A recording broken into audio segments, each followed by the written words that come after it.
अस्सलाम वालेकुम dear students. आज हम अकाउंटिंग इक्वेशन का जो है क्वेश्चन नंबर 2 सॉल्व करते हैं। Question number 2, problem number 2। Accounting equation याद रखनी है आपने कि इक्वल कैसे होती है। Assets is equal to liability plus owner equity. ये हमारी अकाउंटिंग की इक्वेशन है। ये हमने इसको यहाँ पे मेंशन किया हुआ लिखा है जी, assets is equal to liabilities plus owner's equity. ठीक है, ये एसेट्स हैं। इसमें हमने क्या करना है, यहाँ पे सारे एसेट्स आ जाएंगे। एसेट्स के नीचे यहाँ पे लायबिलिटीज़ लिखेंगे हम। यहाँ पे ऑनर इक्विटीज़ जितनी भी होगी वैल्यू वो आ जाएगी। ठीक है, क्वेश्चन देखते हैं हम। प्रॉब्लम नंबर 2 में क्या है आपकी बुक में, prepare accounting equation on the basis of the following. Mister Feroz जो है उसने बिज़नेस स्टार्ट किया है with goods ₹20,000, building ₹50,000 and cash ₹55,000। अब हमारे पास तीन चीज़ें हैं यहाँ पर। नंबर 1 पे गुड्स हैं, ये भी एसेट है, बिल्डिंग भी एसेट है, कैश भी एसेट है। इनका जो सम होगा वो हम ऑनर इक्विटी में लिखेंगे जाके। ठीक हो गया। आइए प्रॉब्लम की तरफ। यहाँ पर देखें आप, यहाँ पे जितने भी हमारे वो एसेट्स थे जिससे बिज़नेस स्टार्ट किया उनको लिखेंगे, जिसमें कैश नंबर 1 पे, और इसमें प्लस करेंगे नंबर 2 पे जो हेड खोलना हमने, गुड्स का हेड ओपन करेंगे। नंबर 3 पे हमारे पास जो हेड है एसेट का, वो बिल्डिंग का हेड आ गया हमारे पास। इनकी वैल्यूज़ देखते हैं प्रॉब्लम से क्या वैल्यूज़ हैं। कैश 55 है, गुड्स 20 हैं, बिल्डिंग 50 है। ठीक है, यहाँ पे इनकी वैल्यूज़ लिखते हैं। कैश की वैल्यू 55,000, इसमें प्लस करते हैं।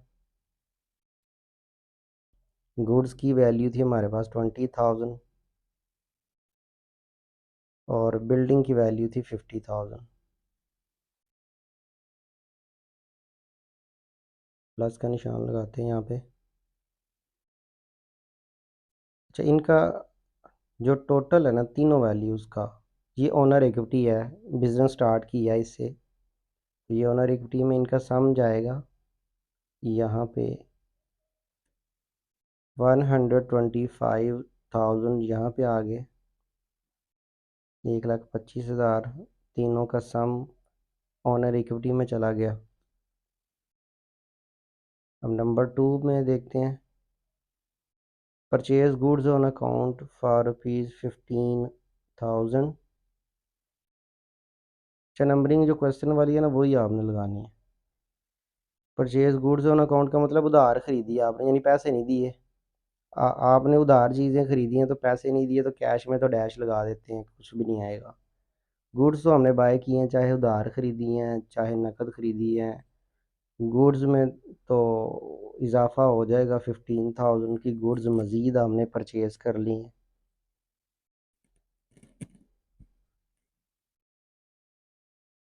प्लस का निशान लगाते हैं क्योंकि आपस में प्लस होना है तीनों वैल्यूज़ ने।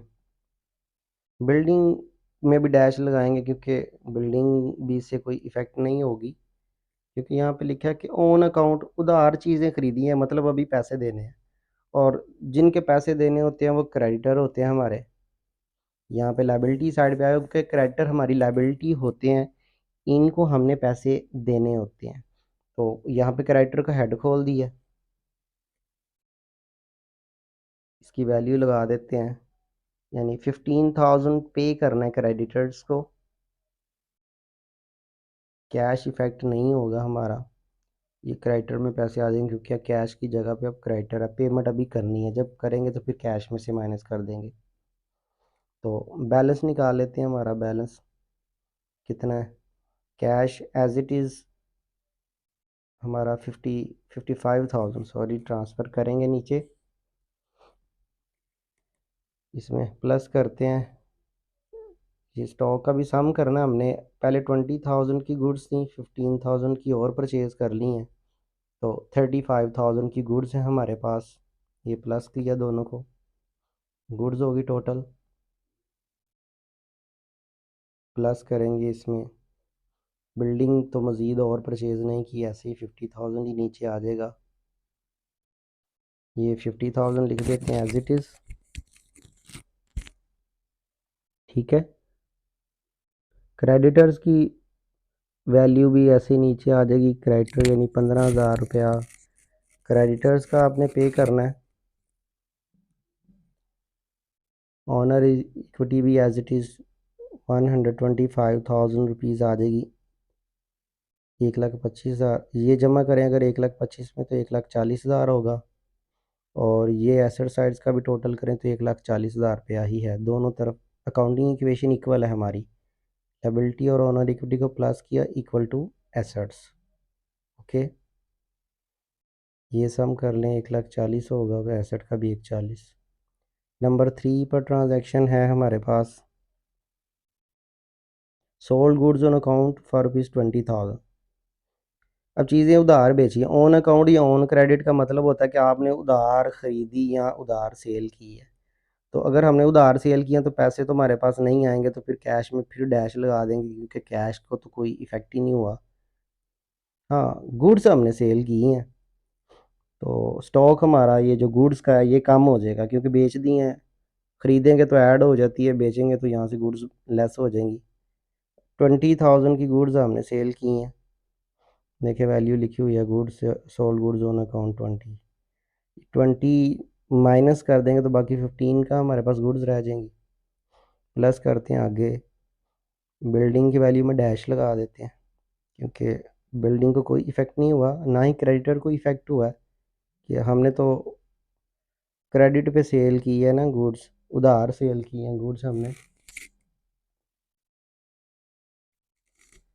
ये 20,000 गुड्स में आ गया। अब पैसे लेने हमने, पैसे अभी लिए नहीं, और जिनसे पैसे लेने होते हैं वो डेटर होते हैं, जिन लोगों से पैसे लेने होते हैं वो डेटर्स होते हैं, और डेटर हमारे एसेट होते हैं। एसेट साइड पे यहाँ पे 20,000 लिखेंगे डेटर्स के अंदर, कि डेटर हमारे पास 20,000 के हैं, इनसे पैसे लेने हमने, लिए होते तो कैश में जमा कर देते, लेकिन अभी लिए नहीं हैं, लेने हैं, तो ज़ाहिर बात है पार्टी का नाम आ जाएगा, तो इनको कंबाइंड डेटर्स ही कह देंगे सारे कस्टमर्स को।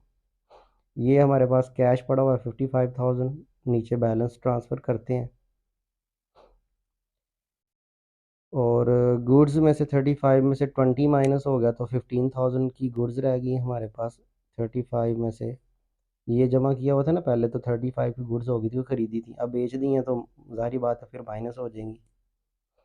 प्लस का साइन लाजमी लगाने, आपने भी प्लस के साइन अपने रजिस्टर पे जैसे सॉल्व करना है। बिल्डिंग 50,000 की है हमारे पास,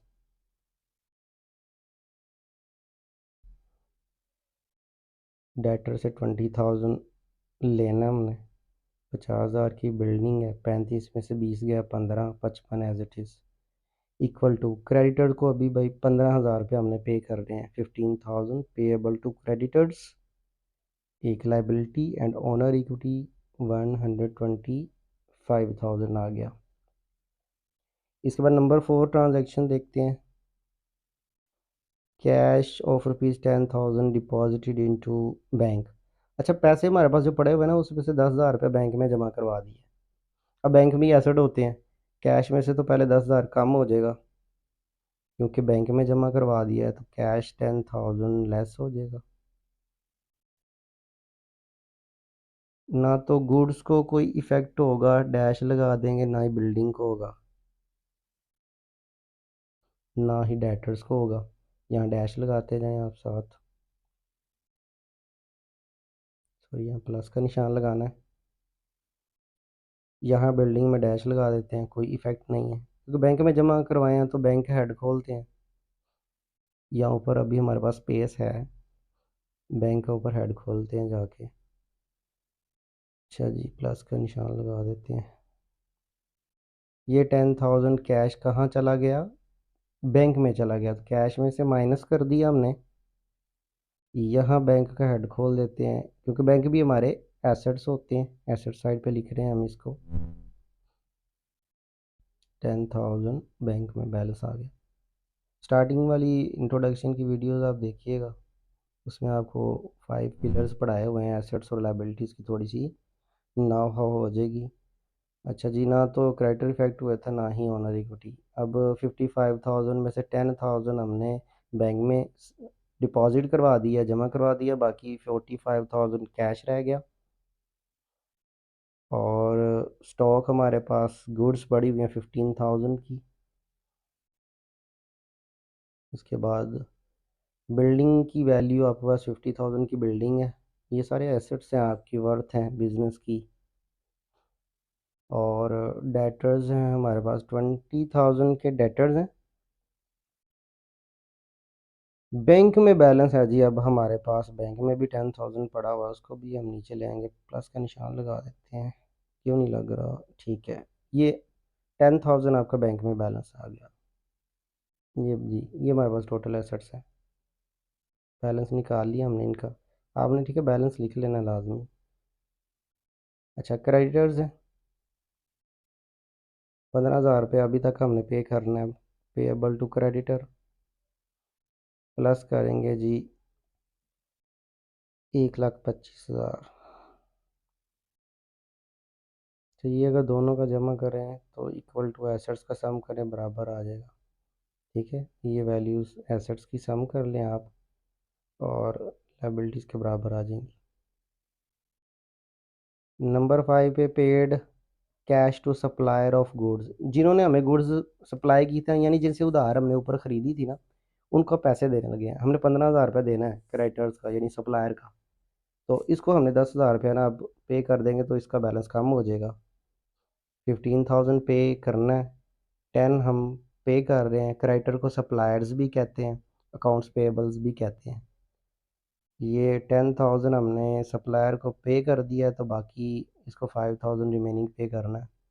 कहाँ से पे किया हमने, कैश में से किया है। तो ये कैश में से हम 10,000 लेस कर देते हैं, कैश 35,000 रह जाएगा बाकी आपके पास। 45 में से 10 गया। गुड्स कोई इफेक्ट नहीं होगा, यहाँ डैश लगाते हैं हम, सारे एसेट्स में डैश लगा देंगे, बाकी कहीं भी ये एंट्री इफेक्ट नहीं करेगी।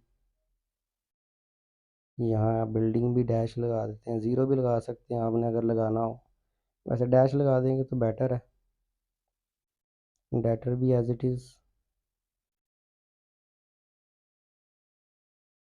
बैंक डैश लगा देते हैं। ऑनर इक्विटी में भी डैश लगाएंगे, क्योंकि ऑनर इक्विटी को भी इस एंट्री से कोई इफेक्ट नहीं हुआ, जस्ट सप्लायर में से पैसे लेस किए हैं और कैश में से लेस किए हैं। ठीक है, ये 1,25,000, 125,000 बैलेंस आ गया इसका ऑनर इक्विटी का। 5,000 क्रेडिटर, कैश 35 रह गया। गुड्स अभी हमारे पास 15,000 की रिमेनिंग है।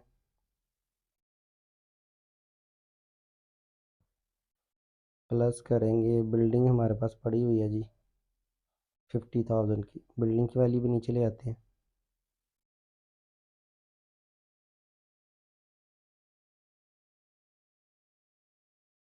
डेटर 20,000 के हैं। बैंक में हमारे पास 10,000 पड़े हुए हैं जी, ये बैंक डिपॉजिट्स हैं 10,000। ये अगर आप सम करें ना ये वैल्यूज़ का, ये वैल्यूज़ हैं 5 एसेट्स की, ये इक्वल आ जाएगा दूसरी साइड के लायबिलिटी प्लस ओनर की इक्विटी के। लास्ट पे टेलीफोन बिल पे किया 2,000 बाय चेक। अच्छा, टेलीफोन का बिल दिया है हमने, कैश में पैसे नहीं पे किए, बैंक के थ्रू पे किए हैं, तो फिर बैंक में से पैसे कम होंगे ना। कैश तो हमारे पास वैसे का वैसे ही, हमने तो चेक दिया, कैश तो दिया ही नहीं। कैश में डैश इसलिए लगा देंगे, गुड्स में भी डैश लगा देंगे ना, गुड्स को भी कोई इफेक्ट नहीं होगा क्योंकि ये तो सिर्फ इलेक्ट्रिसिटी वो टेलीफोन का बिल पे किया है। डैश लगा देंगे बैंक में भी, डेटर में भी। अच्छा, बैंक से आपने पेमेंट करनी है, 2,000 हम माइनस करेंगे क्योंकि चेक दिया है। जब चेक देंगे तो जिस बंदे को चेक देंगे, ये देखें चेक पे किया है, तो वो हमारे अकाउंट से पैसे निकलवा लेगा, तो पैसे 10,000 की बजाय 8,000 आ जाएगा। और एक्सपेंसेस आपको बताया था कि ओनर इक्विटी में से माइनस होते हैं। कोई भी एक्सपेंस पे करें आप, इलेक्ट्रिसिटी का, रेंट का, सैलरी दें, तो वो ओनर इक्विटी में से माइनस होने, प्रॉफिट ऐड हो जाते हैं ओनर इक्विटी के अंदर, और कुछ भी नहीं आता यहाँ पे। यहाँ ड्राइंग्स वगैरह हो वो लेस हो जाती हैं। अच्छा जी, ये प्लस के साइन लगा लेने हमने।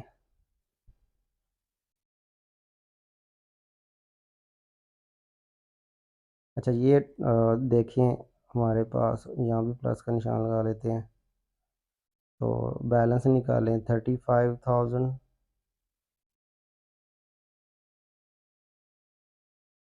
ये आ जाएगा आपके पास बैलेंस नीचे। कैश कितना पड़ा जी? 35,000 रुपये कैश आपके पास है।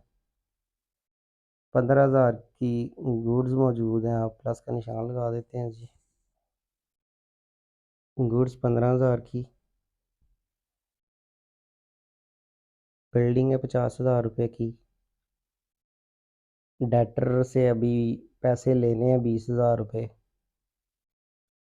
और ये 8,000 बैंक डिपॉजिट्स हैं, 8,000 ये हो गया। प्लस का निशान लगा लेते हैं हम।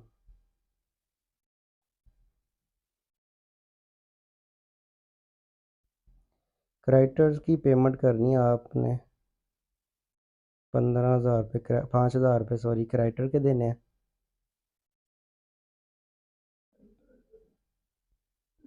ये ऑनर इक्विटी हमारे पास 1,23,000 की रह जाएगी, क्योंकि 2,000 रुपये आपने बिल पे किया है। ये जमा करें दोनों का तो 1,28,000 रुपये आ जाएगा। और एसेट्स का भी जमा कर लेते हैं, जो एंड पे एसेट्स आए हैं हमारे पास, बैलेंस आया हुआ है एसेट्स का, यहाँ पे जमा कर लेते हैं। अच्छा, आपने लेफ़्ट साइड पे मैंने वो नंबरिंग के नीचे बैलेंसेस नहीं लिखे हुए, वहाँ पे आपने बैलेंस का वर्ड ज़रूर लिखना है। हर ट्रांजैक्शन के बाद बैलेंस आ जाता है, ठीक है। लेफ्ट साइड पे जो 1 2 3 4 5 6 है ना, तो देखिए 2 के बाद मैंने बैलेंस लिखा है, लेकिन 3 के बाद भी आना है, 4 के बाद भी जो है बैलेंस लिखने हैं। यहाँ पे एसेट्स का अगर आप जमा करें, ये भी 1,28,000 ही आएगा। ये इक्वल है, assets is equal to liability plus owner equity. ये जमा किया तो 1,28,000 रुपया बैलेंस आ जाएगा। ये देखें, अकाउंटिंग इक्वेशन इक्वल है 1,28,000। आंसर प्रॉब्लम के नीचे भी मेंशन है। उम्मीद करते हैं आपको वीडियो अच्छी लगी होगी, प्रॉब्लम की भी समझ आ गई होगी। लेकिन इसके अलावा भी अगर आपको कोई भी कन्फ्यूजन है, क्वेश्चन समझ नहीं आती, तो कमेंट में पूछ सकते हैं आप। दुआ में याद रखिएगा। अल्लाह हाफिज़।